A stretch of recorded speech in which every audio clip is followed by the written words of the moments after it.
Hello, listeners. This is Kat, and welcome back to Put Your Hands Up Podfics. This will be the continuation of Innocent Until Proven Guilty. This will be Part 13, Chapter 14, entitled Training and Lessons Learned. Saturday morning began for Shouta as many had in the past few weeks. It started with an early morning alarm blasting in his ears. Shouta hitting the snooze for another 5 minutes to stay secluded in the warmth of his husband for just a bit more, as he reconsidered his life choices that put him on the path of becoming a teacher in the first place. The truth was, though, Shouta did like teaching. Never would Namuri hear those words from his mouth. He does have an image and his pride to maintain. But he does. He likes to see the growth of his students from day one to the day they move on from his guidance. And this year's class has definitely stood out more than most. Shouta finds himself caring for these students in ways he never has before. He's sure the villain attacks and now the dorm system have played a part, but regardless of the reasons, he just wants these kids to succeed. That is why the events of the past week have hit harder than he would have expected. He cares about them, so to see this level of division amongst his students is difficult to witness. Even more so, because he knows, and now they know too, that it was all for nothing. And Midoriya, that poor kid, has taken the brunt of all this. Shouta can honestly say that he has no idea how his class will mend after the whole debacle. Shouta finally manages to crawl out of bed, much to the grumbling of Hisashi, whose hands had been fisted in Shota's pajamas in a poor attempt to keep him where he was.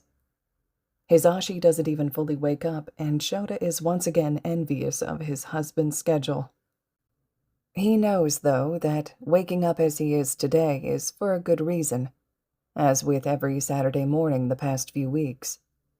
Shouta will be meeting Shinso in the next half hour to continue their training. That kid has potential, recognizable to Shouta since the sports festival. He's making it his mission to give this kid the same opportunity he himself had back in school. Shouta sees a lot of himself in Shinso, the drive, determination, the way he would undoubtedly fight tooth and nail for a spot in the hero course. But he also sees the anger he holds. Shouta had been fortunate enough that he met Hisashi back when he was in school, or that same anger may have consumed him if he weren't careful. Shinso doesn't have someone like Hisashi, and that worries Shouta more than he cares to admit. The world isn't fair, and this boy has seen that firsthand. But using one's power to fight those injustices, to seek to correct them, is what it means to be a hero. Shouta worries that Shinso's anger will lead him down a path to inflict the same pain he's experienced onto others. Their coffee maker is finally fixed, bless his husband, so Shouta quickly starts a pot and gets himself dressed for the day. He has a quick cup that he downs, and then he makes a to-go cup to take with him as he moves to leave. Making his way down to the common area, Shouta spots a handful of his kids seated on the couches. It shocks him a bit, as it is just barely 5 a.m. and it's rare to see any of them awake at this time on a weekend, excluding Ida, Bakugo, Todoroki, and Midoriya, of course, as those 4 do have a pattern of training early. Taking a closer look as he makes his way into the room, he notices who is there. Ida, Asui, and Uraraka are on one couch. All 3 are awake and holding what appears to be mugs of tea. Ida and Asui both appear solemn, likely a result of last night's revelations. Uraraka's posture also shows remorse as she has her knees pulled to her chest, which, if he's honest, is a relief to Shouta. He knew she had been fully convinced she was right about Midoriya, even despite his own efforts to intervene. But one's confidence can only go so far when confronted with irrefutable evidence. On the other couch, some of the members of the self-proclaimed Baku Squad are asleep. Ashido was among them and Shouta spots tear stains on her cheeks. He's not surprised, given what took place in their heroics lesson earlier that week. Shouta had assigned the girl detentions for her behavior. Ashido had attempted to argue with him that she was acting in fear, to which Shouta made his point that should she desire to be a hero, there will be many times she is afraid, and that will never justify causing unnecessary harm. Shouta moved silently through the room, so as not to disturb the students. It's not his place to say anything right now. What comes next will have to be between Midoriya and them. Hitoshi sipped his coffee, leaned up against the gym wall waiting for Aizawa-sensei to show up for their morning training. Hitoshi was early, so unfortunately, without a distraction or something to do, he was forced to think. It was awful. To be honest, his mind kept going back to running into Midoriya the other day. Nothing about that interaction made any sense to Hitoshi, and it was driving him mad. Like he needed any more reasons to get a headache. He doesn't know why he can't get it out of his head. It's not like he and Midoriya are friends or anything. I thought it would be nice to be friends with someone who gets it. Before he could give it any more thought, Aizawa-sensei made his way into the gym, also drinking a coffee. Mood. Hitoshi swears sometimes this man is a spirit animal. Morning, Aizawa says as he makes his way towards him. Hitoshi just nods in greeting, knowing it won't be perceived as disrespectful since Aizawa knows he doesn't tend to speak much in the mornings. Before we get started, you should know this training won't run as long as usual, the man said, and Hitoshi was taken aback by this. Since they started training weeks ago, not once has Aizawa ever bailed early. He wanted to ask why, but even though he was building trust with the man, he still struggled with questions from time to time. Aizawa knew this and continued his explanation. There's a lot going on with my class at the moment, and I don't want them unsupervised today for longer than necessary. We'll still run through hand-to-hand this morning, though, and I'll give you a few demonstrations of skills with the capture weapon for you to practice on your own after. He explains. Hitoshi can't help the way his stomach sinks at how Aizawa is cutting out early, because his class is more important. Anger wells up within him, and he hates it. Right, got it. He shoots back, more snark in tone than he would have liked. Aizawa raises an eyebrow at him, his eyes searching. Something you'd like to say to me, Shinso?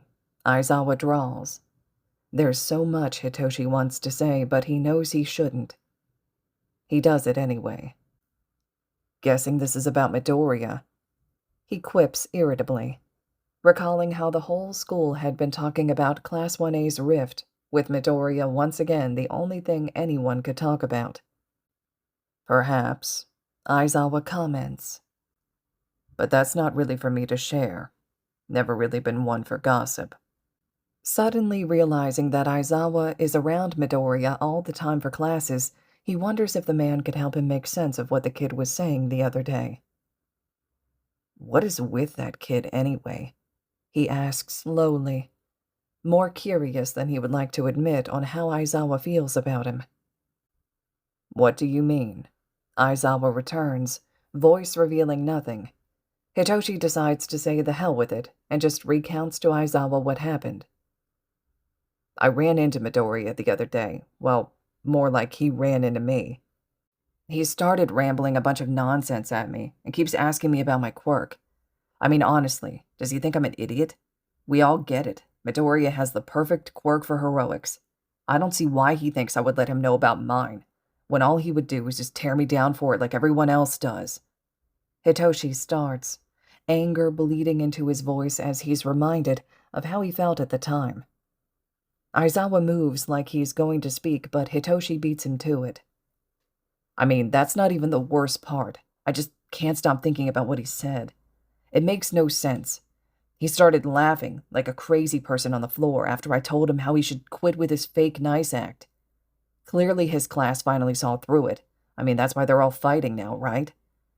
But regardless, then he goes on saying how he wanted us to be friends, that he thought he and I have something in common or whatever, throwing fake compliments out about my quirk and then wraps it all up saying how he won't bother me anymore. Hitoshi finishes, grateful to have been able to get some of it off his chest. Aizawa doesn't say anything in response for a while, and Hitoshi will admit he starts to get nervous after the silence continues to drag on. Eventually, after what feels like an eternity, Aizawa speaks. "You've misjudged that boy, Shinso." Aizawa speaks quietly, but tone serious nonetheless. Hitoshi jumps in to argue on principle. "What?" he begins, but he is quickly cut off as Aizawa raises a hand. "No. You've said your piece, and now you'll listen as I say mine," the man says, voice hard and brokering no argument. "This anger within you needs to be addressed, Shinso. While I have no doubt at times it is justified, right now it is not. I know firsthand from witnessing it that Midoriya wants you in the hero course." "Wait, what?" "Since the two of you fought at the sports festival, every time your fight was brought up, Midoriya always jumps in to talk about how impressive your quirk was to him, how he thinks you should be in the class with the rest of them. He goes off on tangents about how he wants to help you, even went so far as to come to me in the announcer's booth after you fought, and ask me to consider letting you join the course." Hitoshi doesn't understand what he's hearing right now. Why would some kid he's barely interacted with ever fight for him to live out his own dream? The confusion must show on his face because Aizawa sighs and continues.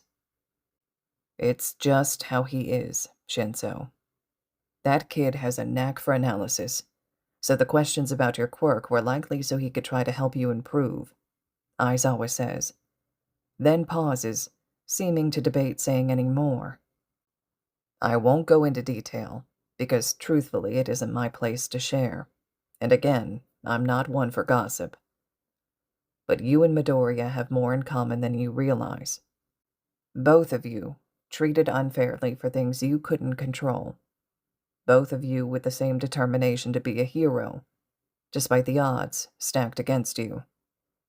The difference: Midoriya has chosen not to assume the worst in others, despite having been hurt before.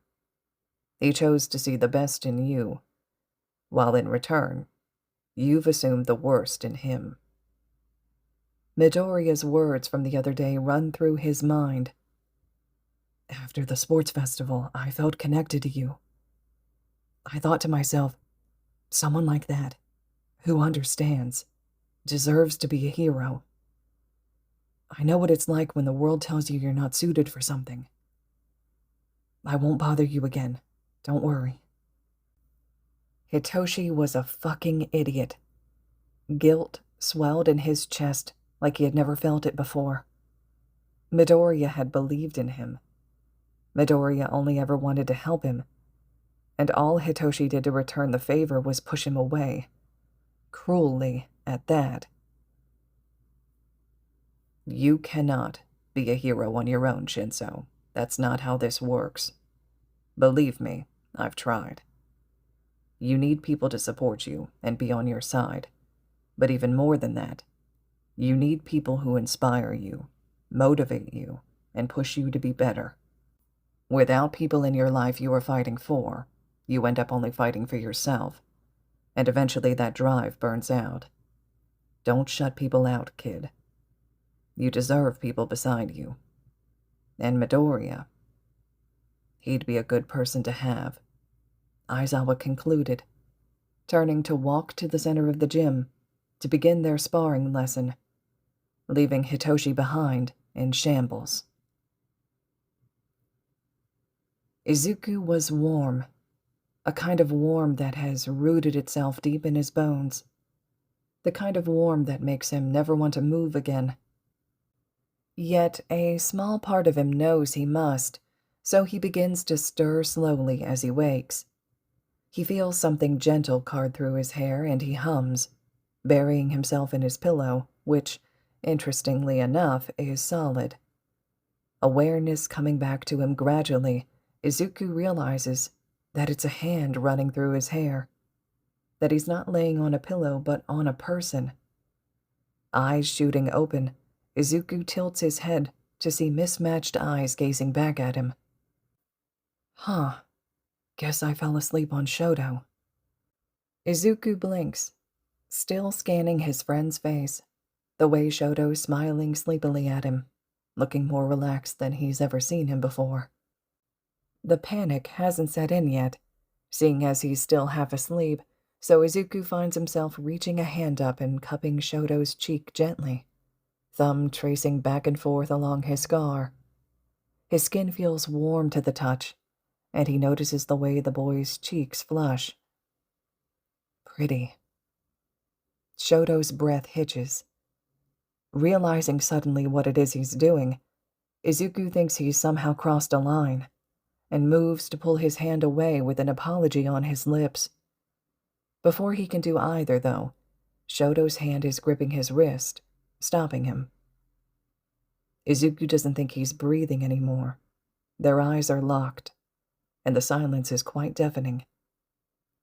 Shoto decides to break it, his grip on his wrist loosening, as he lays his hand over top Izuku's.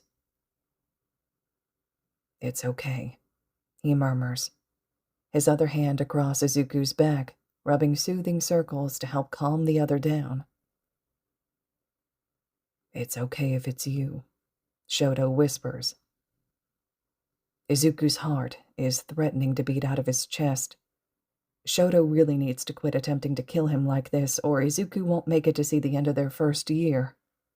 Taking a steadying breath, Izuku smiles softly at the other and clears his throat to speak. I guess we fell asleep, huh? He asks, voice rough. Yes, well, you had a long day yesterday, and you needed the rest. Shoto responds. Did you sleep well? Best sleep of my life, Izuku whispers back, then flushes when he finally registers his own words. Shoto's arm tightens around him as he goes to speak again. Same for me, Shoto breathes out. Thank you for letting me stay with you, Izuku. You don't have to thank me for that, Shoto, Izuku murmurs, shifting slightly. Besides, I was the one who asked you to, so I should be thanking you, right? You never need to thank me. I would do this any time for you, Izuku. Believe me when I say it is no hardship for me, Shoto responds. Although, perhaps next time, a bed would be more comfortable. Startled, Izuku launches himself up, realizing just then that they were on his couch.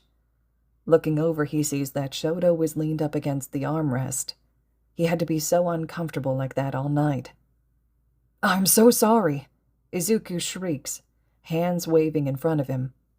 Shoto merely sits up and stretches his arms above his head slowly, reminiscent of a cat. It's fine, Izuku, don't worry, Shoto reassures. I would have moved if I needed to. Somewhat relieved by Shoto's words, he nods and moves to start getting ready for the day. Shoto leaves him to it, telling Izuku he plans to return to his room to grab a shower and change. Text me if you need anything. And with that, Shoto is gone. For the first time since the interrogation, Izuku is completely alone. He doesn't think he's fully processed everything yet. What do his classmates think? Do they suddenly trust him again now that they have proof, or are there still doubts? Does he care? No, not really. At least, not like he imagined he would. Honestly, more than anything, Izuku is curious. He wants to know if they feel bad. Has their own guilt consumed them? Should he brush aside any attempts at reconciliation out of spite? Watch them squirm in discomfort in the knowledge that nothing they do will make things better? Should he ignore them all? utilize a blank facade and pretend to not hear when they inevitably try to talk to him. Truth be told, he's not quite sure which route he'll take at this point. The only certainty here is that they've broken his trust, plain and simple. And Izuku, well, he never did trust easily. All right, listeners, this concludes Chapter 14 of Innocent Until Proven Guilty. Chapter 15 will be up next. I'd love to hear the thoughts and reactions that you had to this one, so please drop your comments below for me. And as always, thank you all so much for listening.